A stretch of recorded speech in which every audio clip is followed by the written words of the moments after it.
Right now, though, the government of Ghana says it is ready to host thousands of Ghanaians who will be coming back to the country next month to participate in this year's Ghana Diaspora Homecoming Summit.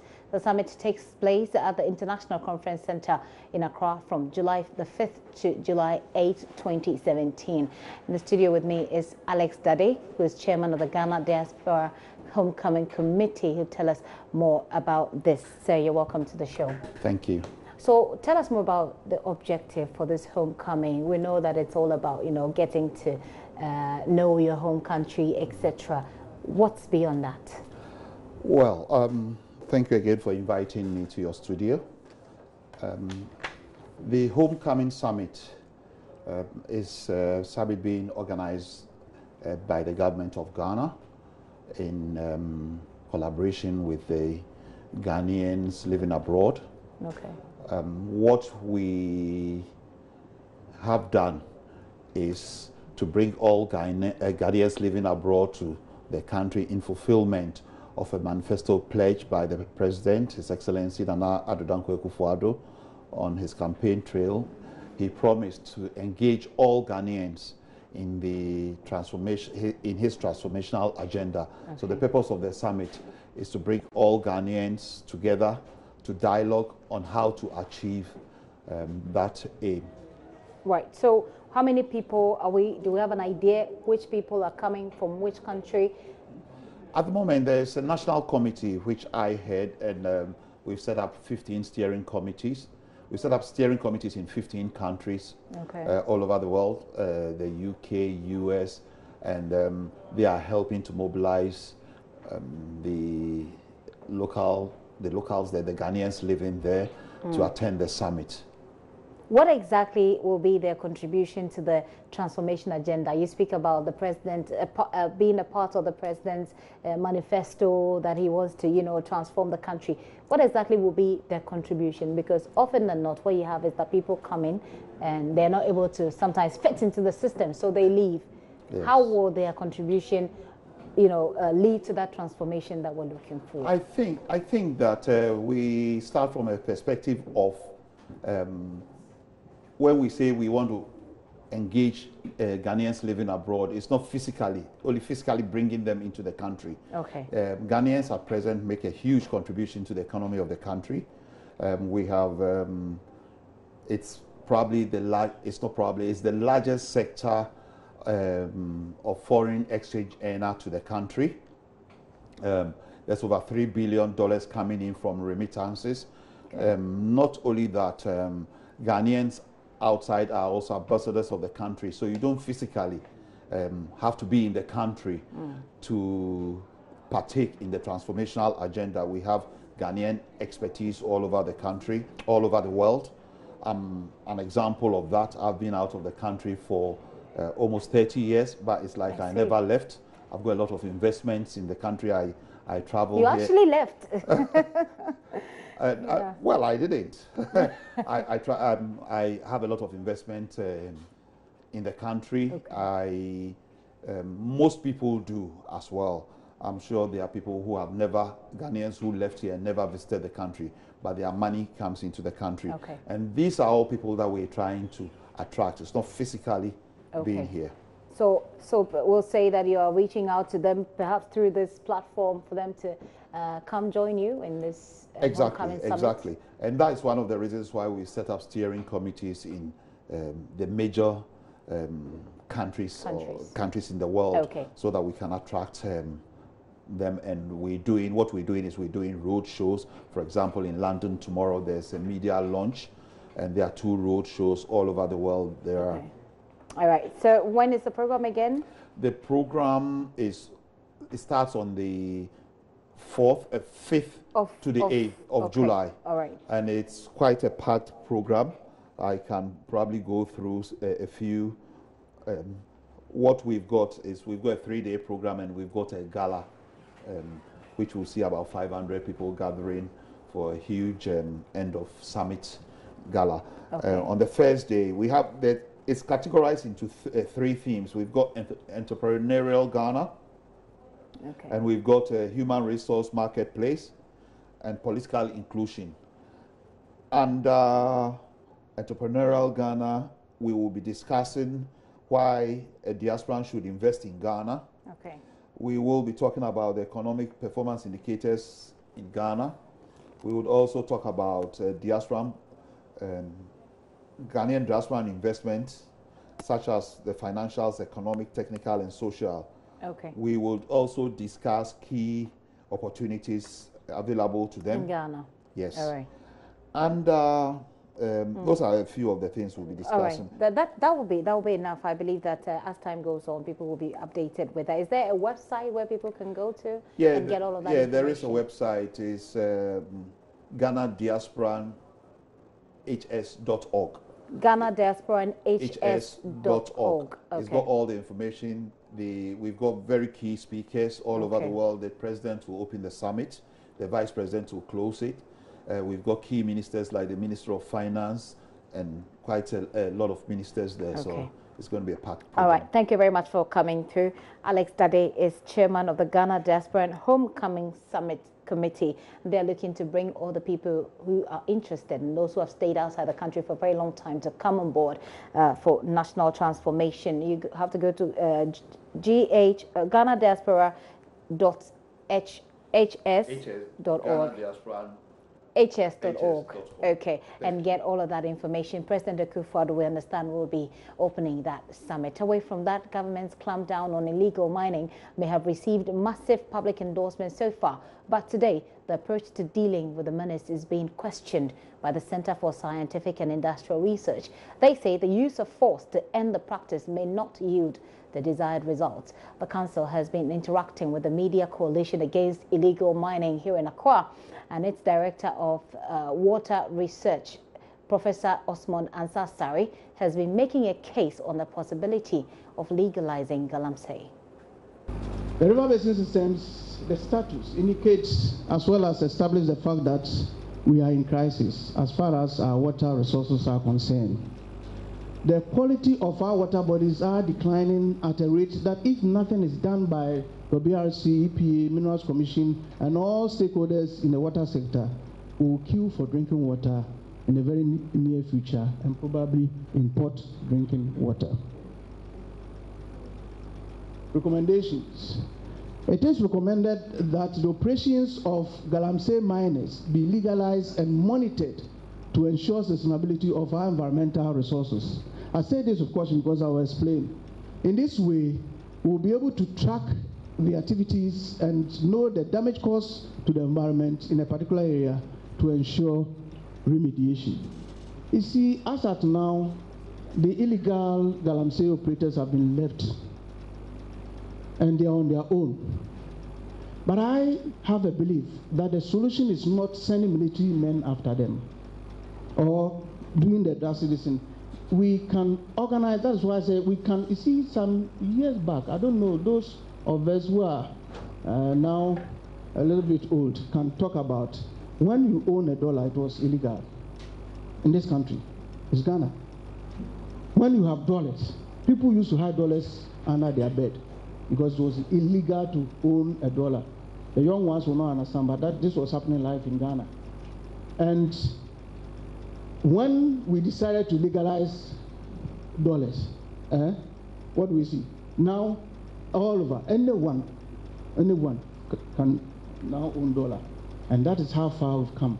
So, talking about legalization doesn't mean that we should leave them freely. We should organize them and then monitor. Because when you organize them into groups, it's then that you can monitor them.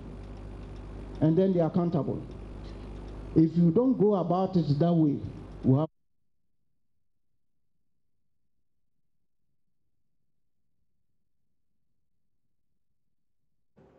We'll bring you much more on that story also in a subsequent bulletin.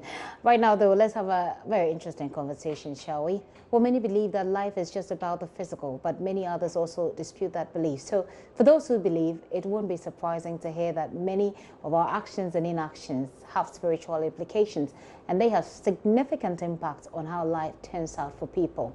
Joining me in the studio is Reverend Dr. Abiam Amponsa-Danso. He's leader and founder of God's Solution Center. And I'm going to find out from him whether or not actions and inactions really have any spiritual implications. You're welcome and thank you for your time. Thank you. All right. So for a start, there are lots of people who do not believe that it is about spirituality. For them, life is just about the physical and what you do with it. Why do you say that there are spiritual implications? Anybody may believe in whatever they believe in, but at the end of the day, as long as you can sleep and dream, and actually as you're dreaming and somehow you see yourself running, and although physically you are asleep, you should be able to think about what's is happening. Spiritual things are spiritual. It's not for you to say I do not believe or I believe. You can decide to dispute it, but it's real. So you're saying that a lot of the things that people do have had significant impacts on them. So you talk about spiritual covenants, for instance. Explain that further. I was even talking about spiritual covenant and the physical covenant. Covenant simply means that you having an agreement with two persons, okay, or having an agreement with a spirit. When you have an agreement with a person, there are implications, especially if it goes negative. The implication becomes very deadly. If it goes positive, the implication becomes positively, and it supports and helps in somehow. Scientifically, it is being checked and confirmed that even when you meet as a woman, you meet a man and you do one night stand, and you grow and you have your let's say your sweetheart, somebody that you are able to settle you want down to marry, finally. Finally, that person you had something with as just one night, when you have a child, somehow that trace can end up, the trace of the person you have one night stand with can somehow surface in the child that has nothing to do with that particular person. And okay, those sort of things can be a covenant whereby you thought, oh, I was just having fun. So in everything that a man does in this world have implications. Okay. Unless you do not know, you don't have an idea. It's interesting that example that you give about the one night stand. What about those who, it's not a one night stand. You find yourself in a relationship with somebody, it doesn't work. You move on to another relationship, it doesn't work. You move on. It's not your fault that you want to. You don't really mean to be sleeping around with other people. It's everything that we do, consequences. We have consequences, but everybody will say it's not my fault. Basically, if you are making a step and you don't watch it well, it will bring consequences. It will bring a problem. You see, you went first one, what caused the problem for you to break that one to go to the next one? You should be able to sit down and analyze what caused that breakage, so that the next step you make, the same problem does not occur to you. Most of the times when we are doing things, we actually don't check what the consequences are, and everybody will say it's not my fault, it's not my fault. But whatever, it's not your fault really. When you fall in love with somebody and it doesn't work and you move on with somebody else, and it's not your fault, is it? It will still have spiritual implications, but there has to be a way of... You see, loving somebody doesn't mean you should marry the person or be with the person in the same house. You understand? If it's about love, then we'll marry everybody. But the point here is that when you want to be in marriage with somebody, first of all, you must be able to ascertain that that person is truly ready to live with you, because it's not one person's decision. It's both persons. So, yes, so the point that I'm making is that I'm trying to link it back to the one night stand that you mentioned. So you're talking about sexual relationships. Sexual relationships and the fact that they will have effects on you, spiritual effects on you. Physical and spiritual.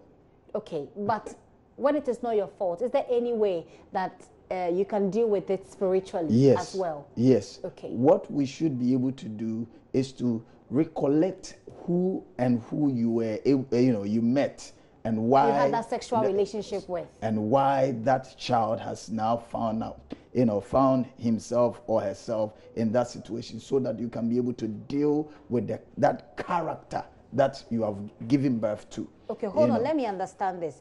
So you're talking about the implications of your actions, the spiritual implications of people's action. And we're using sexual relationships as an example, that you can have a sexual relationship with someone, but there are spiritual implications if that person doesn't end up being your spouse and you marry someone else. There could be implications for that past relationship on your present relationship. In that case, what you do is what?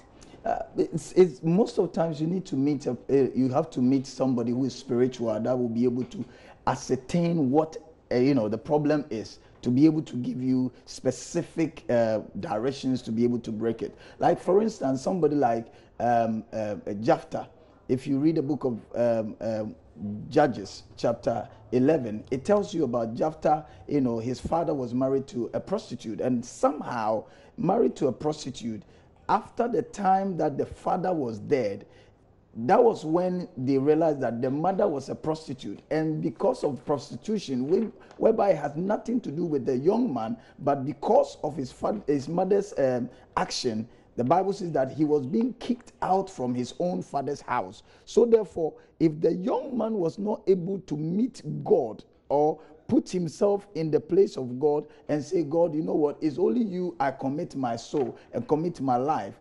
If it wasn't so, I'm telling you, his brothers and his family members would have taken what belongs to him. So basically, most of the times, when there is a mistake from your father's house or your mother's house who have actually caused some covenant who is negative that is affecting you, the most person you need to get to is God or the prophet. So can't you pray on your own for God to deal with the spiritual implications of your actions, your previous actions? First of all, you need to be able to know what is happening to you. Okay. And so how do you know what is happening to you? That's why we want the people to come, so that we show them gradually, because I know we may not even have the whole time to be able to come where? You need to come to Kasua, Obom Road, what do you call it, Kasua, the interchange. When you get to Kasua, we call the place Iron City. There, you see my signboard there, and I'm telling you. Oh, I see. But what? Can't people pray by themselves? Yeah, of course. When you come, we're going to show you how to be able to break it. Because no, without you showing them how to break it, can't they do it by themselves? First of all, if you are not being told, how would you even know that something like this is happening? Are there signs that you could tell, that could make you tell that what you did perhaps previously is having implications on you? There are signs. So when you come to the place, we'll be able to show you the signs. Like me, for instance, my mother was poor and my grandfather was rich. Somehow I found a trace and I realized that my mother was poor and my mother's mother was poor, and I saw that me too, I was going through the same problem. So I had to go to my grandfather to show me why are we poor. And she showed me that in my mother's family there was a curse. So based on that thing, I decided to go and pray and then break that curse upon my life. And today, somehow, God has blessed me. So I believe that you need somebody to be able to show you the right way so that you can be able to break that curse. All right. Well, we'll say very big thanks to you for coming. Hopefully the people will be able to make their way there. Reverend Dr. Abiam Ampoma Danso is pastor of God's Solutions Center, UK and Ghana. And he is here, talking about covenant relationships and how to deal with all of that. Thank you very much. Thank you. For coming. You're still watching The Pulse with me, Gifty and Apia. Very soon we'll be going over to the First Lady's office where Mamavi Owusu-Abuaje is standing by to bring you that unveiling of multimedia special fundraiser. We're looking to raise about 10 million cedis to put together a facility that will stop the needless death, I must say, of babies and their mothers. Well, the problems caused by the non-payment of NHIS claims to health facilities is beginning to impact on healthcare delivery. The police hospital is now struggling to operate, as they say they've run out of cash and now depending on its internally generated funds, which it says is woefully inadequate to fund their operations. The NHIA owes the facility 11 months of service provided to NHIS subscribers. Director of the police hospital, DCOP Dr. Idi Musa, spoke to journalists after a cleanup exercise conducted by the cleaning service company Sparkclean. And every patient coming here is not only for policemen. All patients come here from every part of Ghana. And I wish that every company can also take this as an example and come and help us. We have so many things that we need in the hospital, but we can't afford because we don't have the money. We depend on our IGF, and that alone cannot help. And even the National Service, the National Health Service, in fact, is not bringing in the money. And they are owing us over 11 months arrears. We can't do anything with what we have. So when the social, other organizations are coming as a social cooperative support, in fact, we will be very happy. So that the hospital will continue to grow as is expected. So I plead that all other organizations should come and help us to develop the hospital together. And together we develop, together we enjoy. Well, we're trying to reach the NHIS authorities to respond to some of the issues that have come up over the NHIA, but we're unable to reach them at the moment. Right now, though, well, let's cross over to Mamavi Oswabwaji. She's standing by at the office of the First Lady to bring you. Well, Mamavi is not available at the moment, but we'll be right here to bring you all of the updates on that.